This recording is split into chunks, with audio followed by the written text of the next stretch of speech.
So, despite Jules Fink's background with the Israeli flag, meaning highlighting that this week is Yom HaAtzmaut, Israel Independence Day, and a special one at that, in that it's Israel's 75th birthday, I have talked about before our relationship to Israel. So I don't want to do that this week, but we can take pleasure in looking at Jules's background and be inspired by the Israeli flag. But what I do want to talk about is Jews in the news. Might seem to people that the topic of the news from which I'm taking a topic might be global general news. I want to instead choose a topic in Jewish news this week because of two things that prompted this. I get a new magazine from the Hartman Institute called Sources. So it's a new journal. The Hartman Institute in Jerusalem, where I've studied in the past, is a pluralistic institution for not just for rabbis, but for community leaders, for lay people, for all people. They have they're headquartered in Jerusalem, but they have a North American branch headquartered in New York. They do a tremendous amount of teaching and many scholars on their staff who do a lot of thinking as well and publishing articles. So one thing they've started to do as of last year is publish a journal called Sources. If you Google Sources Journal Hartman Institute, the website will come up, and all of the articles are there for free to read.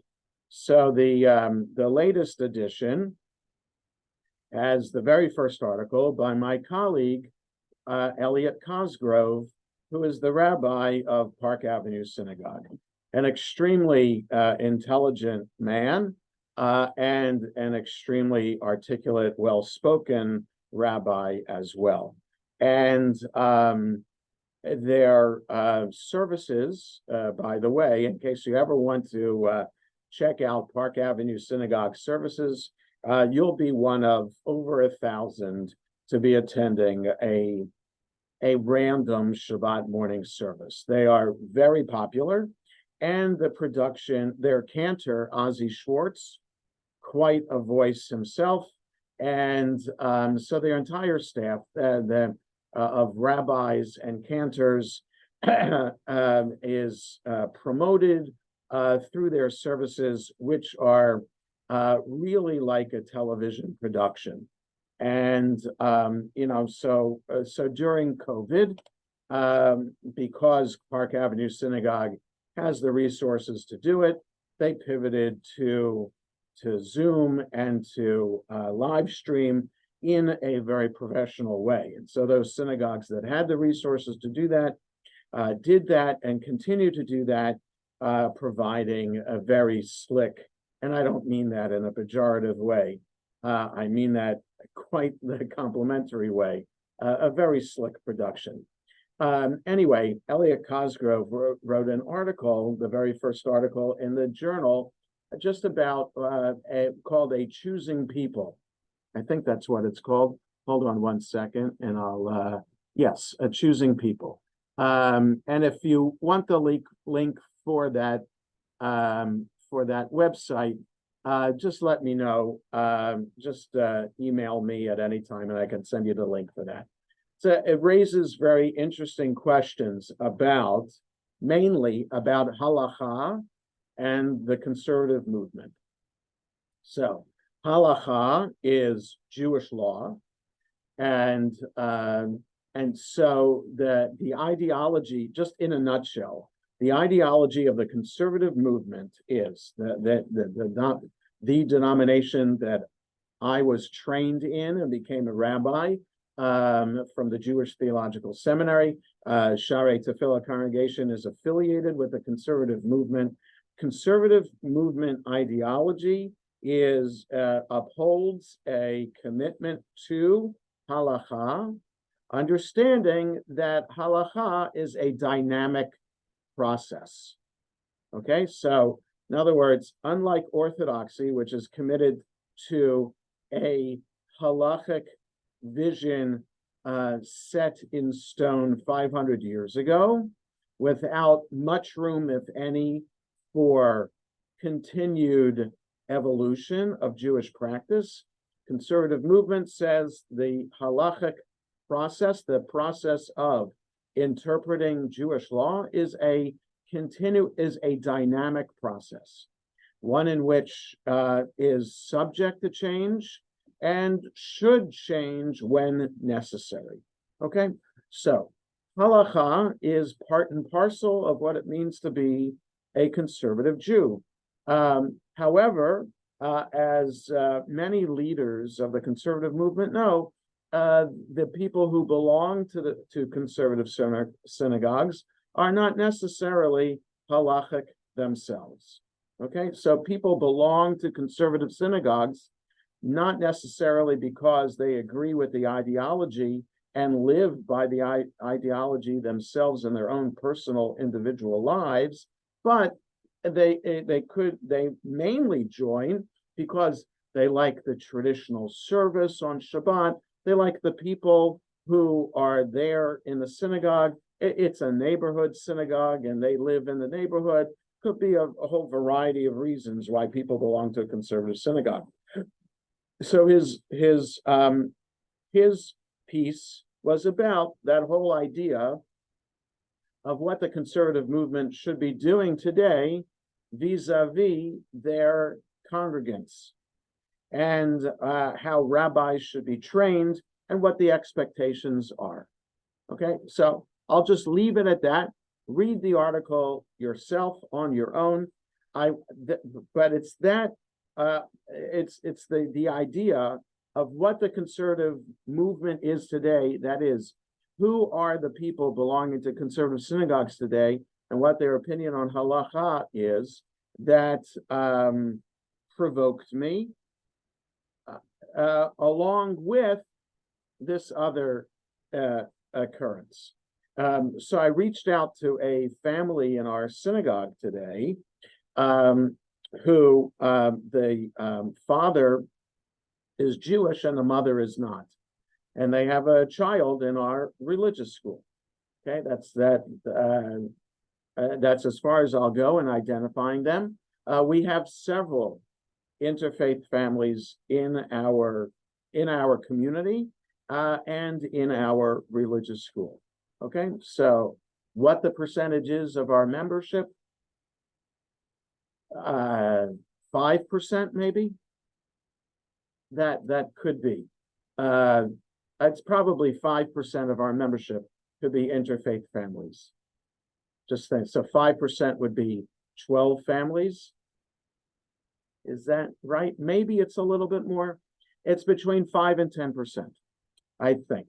Saul might correct me on that, as long time involvement in the synagogue and knowing some ins and outs of our congregation, but I think it's about that. Anyway, so when we have interfaith families in our religious school, I follow halacha, Jewish law, in welcoming these families into our community. And so according to halacha and the conservative movement approach to halacha, when a couple forms a family, if the woman is Jewish, then her biological children are automatically Jewish. Doesn't matter whether the husband is Jewish or not. So the woman determines the religion of the child. Might sound random, but that's just the way it has been according to Jewish law for 2,000 years. Okay, it's not from the Bible, but it's from the rabbis. Okay, because We have Moses marrying a Midianite woman, and their children are part of the tribe of Levi, no questions asked. So in the Bible, it's not the case. According to the rabbis, so 2,000 years ago, they switched it and said it's the woman, the mother, who determines the religion of the child. It's the father that determines the tribal affiliation. In other words, if somebody's a Kohen, a Levi, or an Israelite, that's determined by the father. The mother determines more generally whether the child is Jewish or not. That's halakha, and that's how the conservative movement still interprets it and follows it today.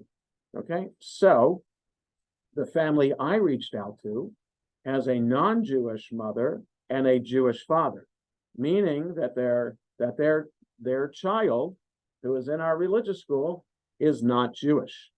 Even though they've committed, obviously, to raise their child as Jewish, the child formally is not Jewish yet. So I need to have a conversation with them about what to do, because bar mitzvah is on the radar, and technically the child cannot be bar mitzvah unless they are technically Jewish. A very simple solution to this: just go to the mikveh. Okay, so the mikveh, the ritual bath, father would take a child into the bath with him and recite the blessing for immersion, and the child is Jewish, assuming, of course, that this child, the boy, has been circumcised. Okay, so that's an easy solution, but I'm prepared for it not to be an easy conversation. Because there are choices that the family can make as to where they can affiliate. It just so happens in Olney, if they want to be affiliated in Olney, all the synagogues in Olney have the same rule. The other conservative synagogue, the Orthodox synagogue, Chabad, they all have the same rule that I do. So I don't have to worry about that. But Reform synagogues do not have that rule. They say as long as the family is committed to raising children as Jewish, then it doesn't matter whether father or mother is Jewish. Either one is fine, because the Reform movement, as a movement ideology, does not hold halakha to be important. It's individual choice. So the movement as a movement said that mother or father can be Jewish to determine the Jewishness of the home and the upbringing of the child. So that causes competition and confusion within the Jewish community at large for people who are not so conversant about what the issues are and what the movements say about them, and perhaps they don't really care. They know they're having a Jewish home, so who am I, as the rabbi, to tell them you're not quite Jewish yet? You have to do this. So I'm gearing myself up for this conversation and the potential of hopefully it'll all go smoothly. Even just writing the email to reach out saying I'd like to have this conversation with you as you're about to be thinking about bar mitzvah a few years down the road. Just want to have this conversation with you about what the Jewishness of it looks like, something like that. It took me a while to find the right words without coming across as judging or being scary or anything like that. So I'm hoping they'll take it in the way that it was intended, and that we'll have a very pleasant conversation and all will go well. It has gone well in the past and in conversations like this with families before, and it's been relatively painless to emotionally painless that's what I mean, to take such a family to the mikveh. So, but the problem is, here we are having a conversation about halakha, and knowing that perhaps the bulk of the American Jewish community outside of the Orthodox world does not care about halacha at all. The other factor with this is also the large number of interfaith families among the Jewish community today as well. So, the Pew Research Organization, and you can go to pewresearch.org for their latest survey of the Jewish community that was published 2 years ago, almost exactly 2 years ago. So they have a section, and I can send you the link to that as well. If you're interested in seeing it, just email me and I'll be happy to share the link for that. It says here, so I just printed out this brief section on marriage, families, and children, okay? Which says about 2/3 of US Jewish adults are either married or living with a partner. Okay, that's good. Among those who are married, many have spouses who are not Jewish. Fully 42% of all currently married Jewish respondents indicate that they have a non-Jewish spouse. So in 2021, 42% of the married Jewish population are interfaith marriages. 42%. Now, among those who have gotten married since 2010, among those who have gotten married, it's almost 2/3, 61%. So that is huge.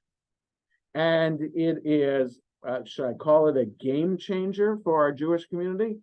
Not so sure it's a game changer, but certainly it reflects the idea of how more diverse the Jewish community is becoming, right? So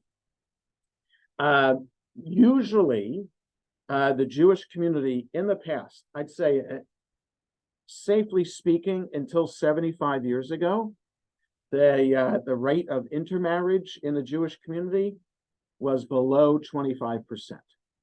So with such percentages, you can say that the Jewish community is an ethnically closed genetic system, right? And that Jew marrying Jew for centuries and centuries creates a unique genetic makeup that would be different than other ethnic groups, right?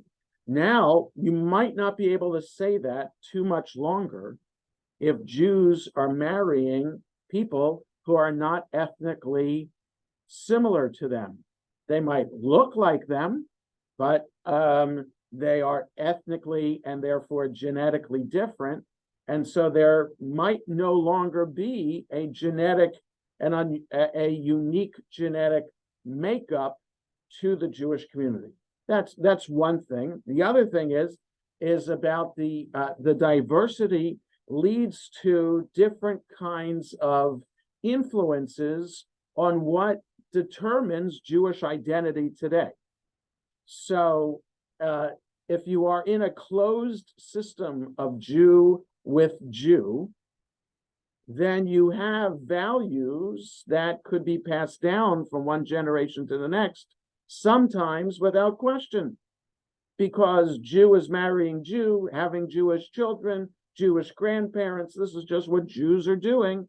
And these are Jewish values and cultural values, religious values, societal values that are being passed down from one generation to the next.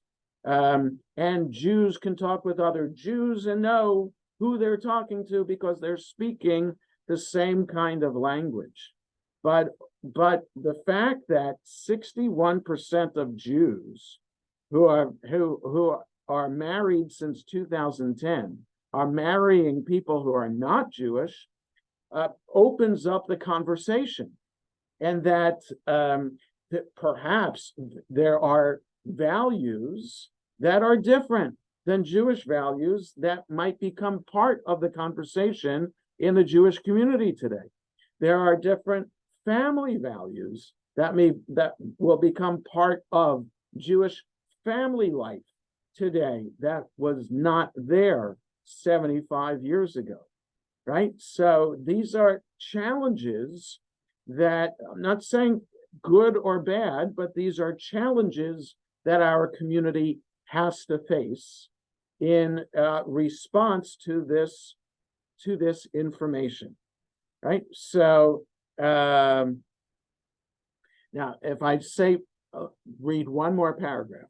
At the same time, intermarriage is very rare among Orthodox Jews. 98% of Orthodox Jews who are married say their spouse is Jewish. That's really phenomenal.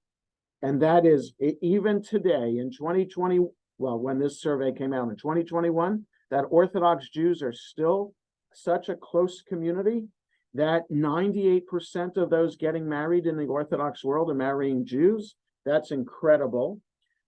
But this next line, if one excludes the Orthodox and looks only at non-Orthodox Jews who have gotten married since 2010, 72%. So that's almost 3 out of 4. 3 out of 4 marriages in the non-Orthodox Jewish world are Jew and non-Jew. That's just remarkable. Okay, so again, not a judgment, not making a judgment about it. I'm just saying the statistics just say that in a few years' time, there could be 2 different kinds of Judaism happening in America. There's the Orthodox Judaism, that is a close-knit halachic community.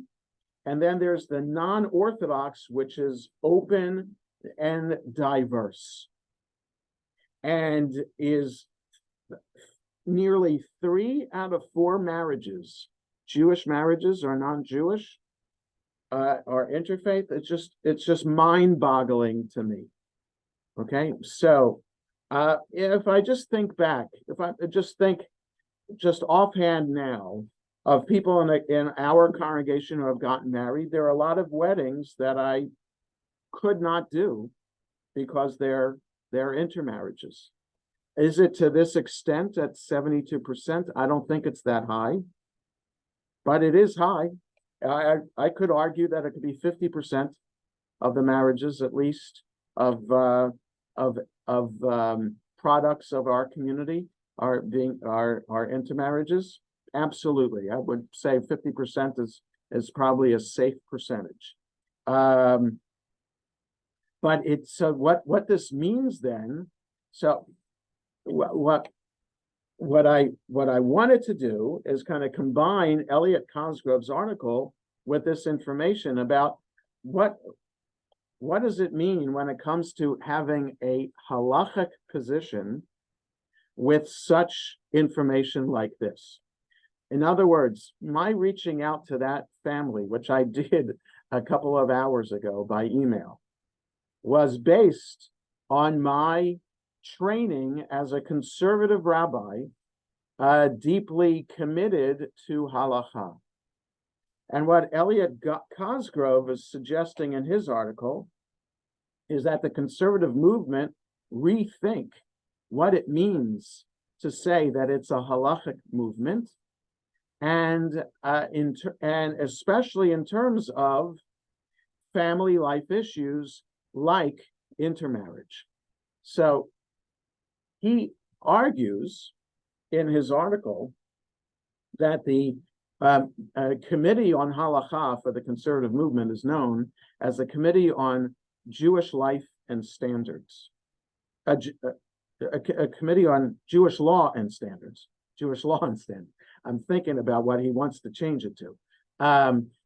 So Committee on Jewish Law and Standards of the conservative movement has been there as part of the Rabbinical Assembly and all arms of the conservative movement to deal with issues of halacha and answer questions of halacha. So that the last major issue that it dealt with was about homosexuality, and 17 years ago, publishing after a lengthy study, several years of study, to say that homosexual people can be married according to Jewish law. Rabbis can officiate at such homosexual marriages. There is a ketubah that has been published to be used at homosexual marriages, and that homosexuals, people who are homosexual, can become rabbis and cantors, and have other leadership positions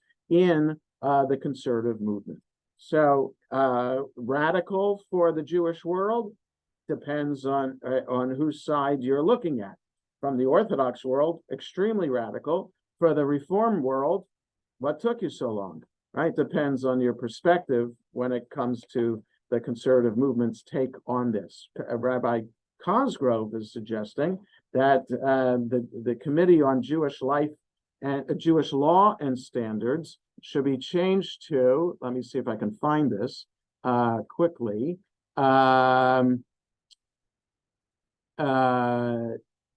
Yeah, I'm not going to find this right away. I have the article up on my Committee on Jewish Life and Spirit. That's what he says it should be called. The Committee on Jewish Life and Spirit. So there's no teeth to that. It certainly takes the sense of halakha out of it, and just talk in general about what it means to have a spirit of Jewish life. So, so this has been something that I've thought about off and on the past several years, about our own synagogue and my perspective on halakha, and that I know that we are a traditional synagogue, and the people who come to services on Shabbat like the traditional kind of service that we have.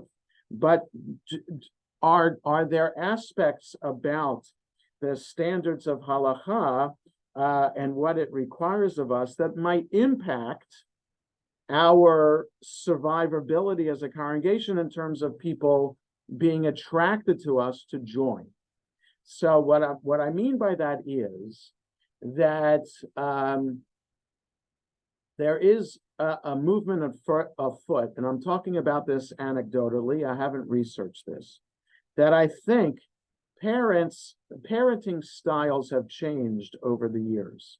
And that, when we were raising our 4 children, we raised them for our kids to know that there are certain expectations of behavior that they needed to follow, and that there would be consequences if they didn't follow those behaviors. Okay? And that we think we weren't unusual in doing that, and that from our friends raising children of the same age, other people had expectations for their children, like a set bedtime, TV time, being respectful of their siblings and of us, their parents, setting up rules and guidelines for having a house, right? And how a house should run. And that sometimes parents make a rule, and it's not up to the child to decide whether the rule is right or not, and whether the child's going to follow the rule or not. I have a feeling today that that's not exactly a universal way of parenting today. And that there are some parents who are kind of loosey-goosey when it comes to setting up rules and standards and expectations in their homes. And that it's more of a conversation with the children about, what do you think the appropriate behavior should be in this situation? Or maybe I don't need to be so strict with my child and say no. And that saying no is not really a good thing. And that's also translates into the classroom as well, with teacher-student expectations too. I'm saying all this because halakha, Jewish law, has a sense of right and wrong, yes and no. And if people are not used to a yes or no, right or wrong kind of construct, then the system of halakha becomes less relevant to them. That don't tell me, somebody might say, that I have to do something. I don't have to do anything. I choose to do what I want to do, right? So it's obligation versus choice. And so there's a sense of obligation when we're talking about halacha, right? Because it's mitzvot, it's commandments. We are commanded to do something. We feel obligated to do something, as opposed to choosing to do something if we like, because of how it feels in the moment, right? So there's a big difference when you feel like, maybe this Friday night I'll light Shabbos candles.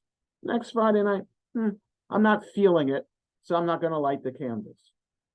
Okay, that is very different than, I'm not feeling it, but I know I have to, and I'm going to. And what this sense of obligation does to our personality and to our life versus the choice and feeling that it's a choice and how that impacts our life. The sense of obligation understands that there's a higher purpose to what we're doing, right? And the choice is all about me, and I get to choose what I feel is important to do. Okay, so I could go on and on about that, but that's what I wanted to present as an overarching understanding of Cosgrove's article about choosing people, that's what he called it, versus halacha, and the rate of intermarriage today in America, and how intermarriage is an example of choosing versus obligation, and what that means for me as a rabbi and for us as a congregation and for other synagogues and other conservative rabbis across America today. That it will have an impact on what we expect our congregants to be doing, and whether congregants have a sense of expectation. So I'm just saying that this is an issue that is in the news in the Jewish community today, and especially, in a small niche of the conservative movement as well. There was just one other thing about this, and I'll open it up for questions and comments. There is a listserv for conservative rabbis, members of the Rabbinical Assembly. You have no idea how many people are on the listserv, but if it was based on the people who post to the listserv, it's about 20 people. So it can be a very, it is always a provocative forum. And when it comes to social media, it's the RavNet, this listserv, that is the only thing that I read that kind of raises hackles. I don't read comments on Facebook posts. I'm not on Twitter. I'm not on any other kind of platform like that, which is all about people's comments and very little based in fact. So I'm not into that. I think it's terrible, but that's a conversation for another time. So on RavNet, somebody posted his perspective on what he thinks is the latest trend within our rabbinic organization to be to bend over backwards to people, to the LGBTQ community, and to people in the community, and to be open to them. And he thinks that it's not exactly a good idea to be doing that. So of course that raises hackles and all of that. But in 1984, when I entered rabbinical school, the conversation at the time was whether women should be rabbis or not. And that, if social media were around in 1984, computers would be exploding, and cell phones would have been exploding if they existed at the time. they would have been exploding over that issue. The conservative movement had a part of it that split off as a result of the seminary accepting women into rabbinical school. And if you look back on it now, can't understand what was the big uproar, right? It seems 95% of conservative synagogues in North America now are fully egalitarian, right? In 1984, that wasn't the case, but still. So it's fascinating to step back, if we can, to look at sociological trends and how they impact religious communities, right? So this trend of how we understand obligation in our own personal life and how we use it in parenting is fascinating, and how it reflects our own view of Jewish life is also fascinating vis-a-vis synagogues and rabbis and what it means for us as congregations and rabbis in the future. So I just think I just wanted to share that with you. And do you have any questions or comments? Jules?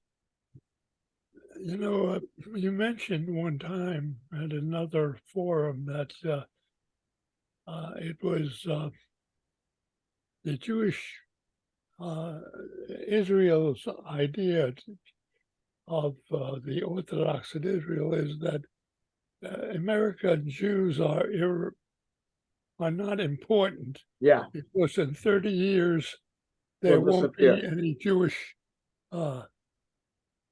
Right. as they see it, community, right. And it leads into this whole blends into this whole discussion, right? And it's a serious question. No, absolutely. I mean,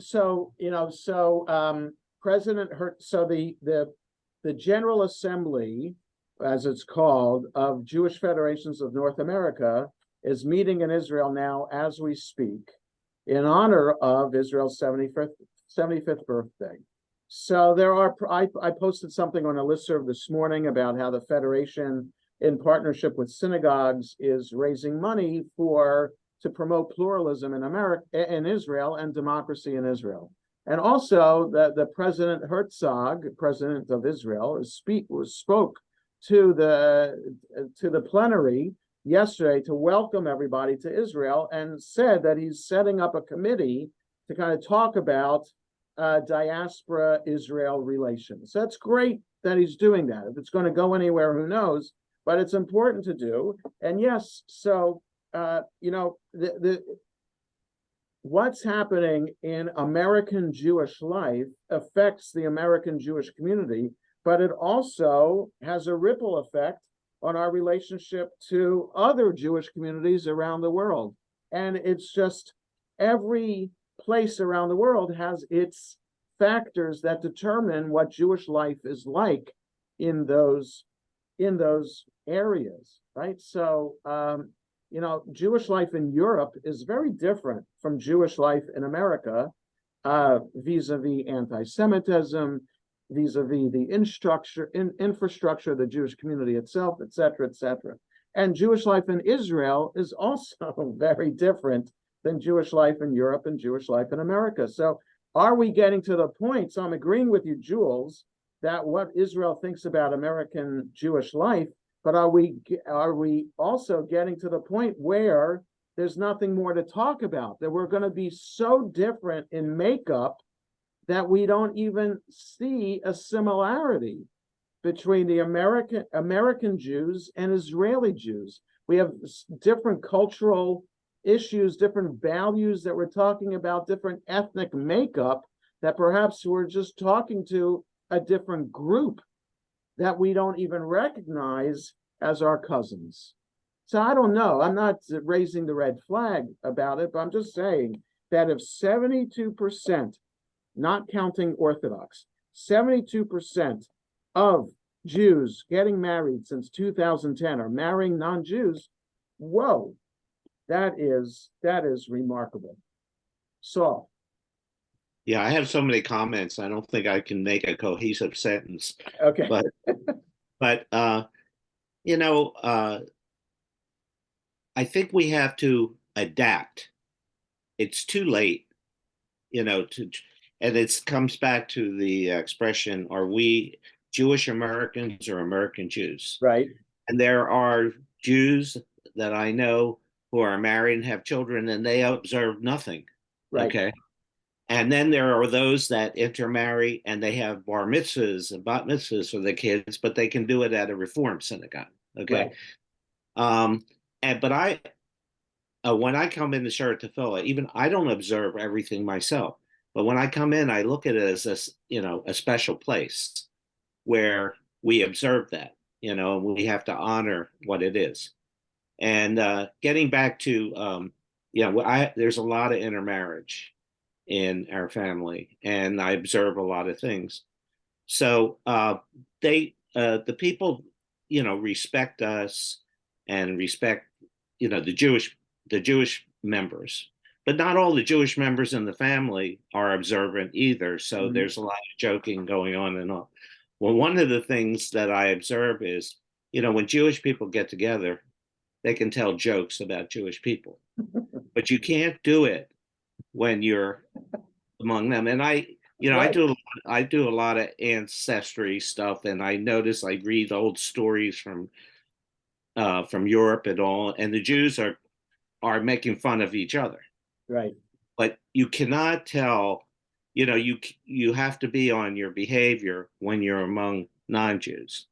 But I think going back, I mean, you have to adapt. There's no doubt about it. Yeah. And I don't, if you like the halakha and that's what you want to observe, you're just going to have to be an Orthodox Jew.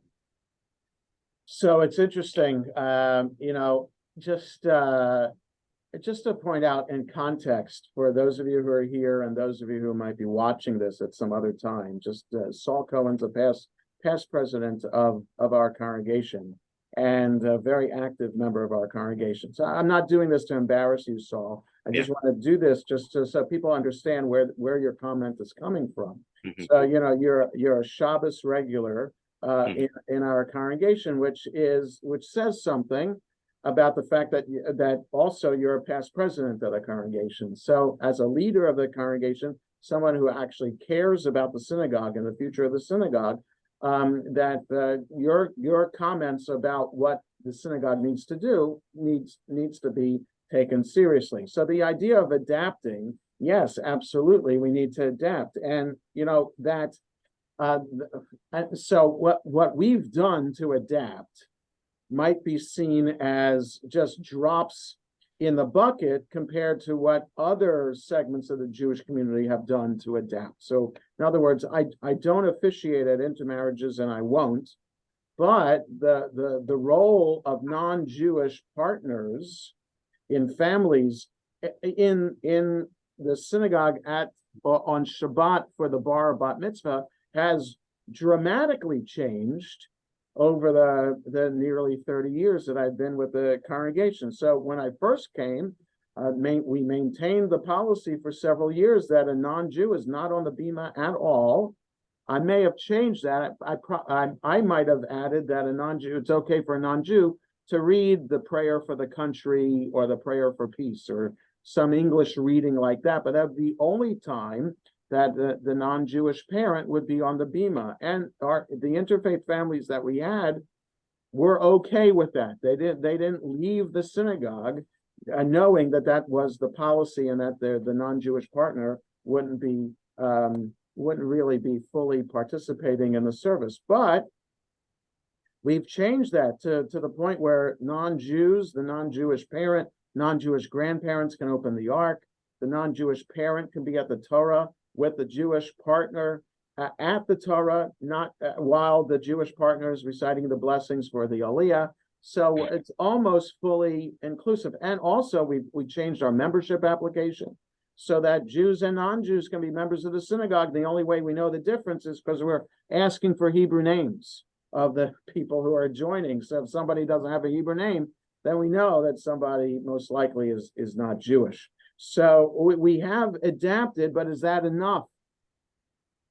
Is that enough of adapting in order to still to still attract people? So is there enough of a difference, or does there need to be a difference between a Reform synagogue and a conservative synagogue for synagogues to survive? There's some people who argue that eventually the conservative and Reform movements are going to merge and create this liberal, I don't know, that might not necessarily call it traditional, whatever kind of way you refer to it. It's just a kind of a bigger umbrella to embrace all Jews under the umbrella, because the differences between conservative and Reform are less and less and less. And there are conservative rabbis who argue that we should be officiating at intermarriages, because how can you push away and pull in at the same time? You're telling a couple, I can't marry you, but you're welcome to join the synagogue and raise your family as Jewish in our synagogue. That's what kind of mixed message is that we're giving? But that's the way that we work right now with within the parameters of halacha. So these are important questions that we need to ask just as educated Jews, but we also need to ask them just in terms of our synagogue and the future of our synagogue. We're maintaining membership numbers, which is unusual within the Jewish world in America today. Many synagogues are declining in membership. So it's not to say that our membership is large, but at least we're not really losing. But we're also not gaining. So that's also the bigger picture here as well. So any other questions or comments? So what's the final? What's the final? I wish. What direction are we going? Right direction, right. I don't know. I just the goal of Jews in the News is to raise the question and to have us think. What we need to do. Look, I'm 61 years old, so the writing is on the wall that I have less time than more time left with the congregation, right? So it's up to the congregation to start thinking about, at some point there's going to be another rabbi. But at some point, is the congregation still going to be around in order to have another rabbi? And how is that search for another rabbi going to go when rabbinical schools also are declining in student enrollment? So there were 70 synagogues looking for a rabbi this year, but there weren't 70 rabbis looking for a job. So it's just something to be thinking about as well. So I don't know, this picture of what halacha is and what Jewish life is and how involved people want to be in Jewish life also trickles down to people wanting to be leaders as rabbis. Jules, and then okay. Jules? Yeah, you're there. Okay. I've been sitting here with sort of a frustrated look on my face because all the questions you raise, I've thought about from time to time. Yeah. I really don't know what the answer is. Every time you agree to make a change, whatever it is, from one position to another, down away from halacha, you are moving on the slippery slope, and the question is, where does it end? That's right. And what kind of rabbinic leadership do we want? Right. How much traction do you have? Right. If you could clone yourself, I would like you to leave your clone over when you leave, so we can have another rabbi. I appreciate that, Jules. It's just that these are questions I think about all the time as well. And it is, it can be very, very frustrating. And because there are no answers to this, you know, people, yeah, it's one thing to be a sociologist, to look back on different periods of time in the Jewish community, and then be able to study what the trends were and to make a comment about that at that time. It's another thing to be living through it and to know what decisions to make now, and to know whether they'll be the right decisions or not. You know, since the law committee said in 2006 that we're open to homosexual marriage, I still have not been approached by a homosexual couple to officiate at a wedding of a gay couple. I'm happy to do it, but I've never done it.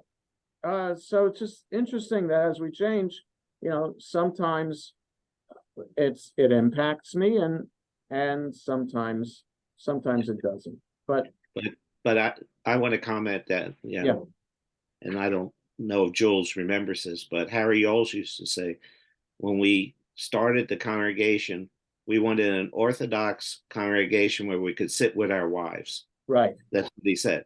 So, and sometimes I feel like, even though I'm modern Jew, that it's some of the law committee's decisions are contrived. And I watch a lot of JTS Zooms. Yeah.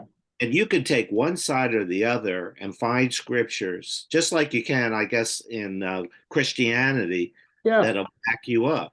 Right. And I think some of them are really contrived because they're trying to adapt to the current situation, to try to bring more Jews in. I agree. And you know, that's the dilemma. When you're in a movement that is committed to Jewish law, but also committed to the evolution of Jewish law, how much are you changing without it appearing to be contrived, as opposed to a natural kind of change, right? So that the ideal would be that the change seems natural. You know, the issue with women, when it came to a head in 1984, you know, clearly now it seems natural, but I don't know why it didn't seem natural in 1984. People were getting up in arms about it. But, you know, another issue with the conservative movement is that we're always looking over our shoulder, worried about what somebody else is going to say about us, as opposed to just saying, this is what we're doing, and who cares what other people are saying about us. There's some people on the right in the conservative movement who care about what the Orthodox are saying. Maybe if we make this change, we're pushing ourselves too far away from the Orthodox, and we won't be seen as a halachic movement. And others might be saying, we're making this change, we're not making change enough to be respected by those social justice people in the reform movement, et cetera, et cetera. So yeah, it's been a dilemma in the conservative movement for decades about who we are, how we're educating people in our congregations about who we are, and maintaining a certain set of values that people can subscribe to pass down from one generation to the next. So let's leave it at that. We'll stop here for today, and just wanted to raise these issues that I've been thinking about, and express the frustration that Jules expressed, that, you know, that there are no solutions, but it's important to raise issues and to discuss. Did it. All right, have a good day. Okay. Thank you. Yasha Kala, Yasha Kala. Good to see everybody.